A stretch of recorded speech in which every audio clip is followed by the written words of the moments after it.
חופש. כל אחד והחופש שלו. אחד יצא לחופש כשהוא יעזוב את בית הוריו, ינטוש את החוקים שאיתם גדל ויעבור לבית משלו, עם חוקים משלו, עם שגרה משלו. אחר יצא לחופש כשיתפטר מהעבודה המאוסה שלו, מהבוס הרודן שלו, ויקום בוקר אחד, לא לכל שעון מעורר, ולא לכל צלצול הטלפון משותפיו לעבודה. מה אתם הייתם עושים בשביל החופש שלכם? אתם יודעים מה הבעיה? הבעיה היא שרוב האנשים לא חולמים בכלל על חופש. רוב האנשים לא יודעים שהם כלואים בכלובים, מוגבלים בתנועותיהם. רוב האנשים חושבים שהשגרה אמורה לכאוב, שאין ברירה ושאין אפשרות לחמוק מהמגבלות היומיומיות שנופלות עליהם כמו משקולות קטנות שמצטברות ומקרקעות אותך. אז אתם, בשביל החופש שלכם, צריכים לאזור אומץ ולהתפטר.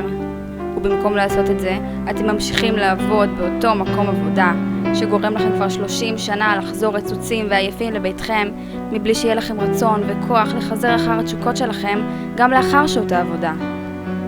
אתם צריכים להשקיע זמן ולמצוא דירה חדשה באזור חדש, אבל אתם ממשיכים לגור באותה שכונה שכבר אף חדש לא צומח בה, כי מול המרפסת שלכם בנו מפעל מרעיש. אז אתם יכולים להישאר בדירות המאופשות שלכם, אתם יכולים לקום כל בוקר ולראות את אותם אנשים שאתם כל כך סולדים מהם. אבל אני לא השלמתי עם המציאות שלי. אני ידעתי שיש מה לעשות, גם כשהמשטרה לא עזרה, גם כשהחברות הפסיקו לשאול ולבקר, גם כשהלכתי עם בגדים קצרים כדי שכולם יראו את הסימנים, כדי שמישהו ירים את הכפפה ואולי יעמוד לצידי. אני הבנתי שרק בידיים שלי הכוח לשנות את המציאות שלי. ולי נמאס לדרוך במקום. אני החלטתי לעשות מעשה.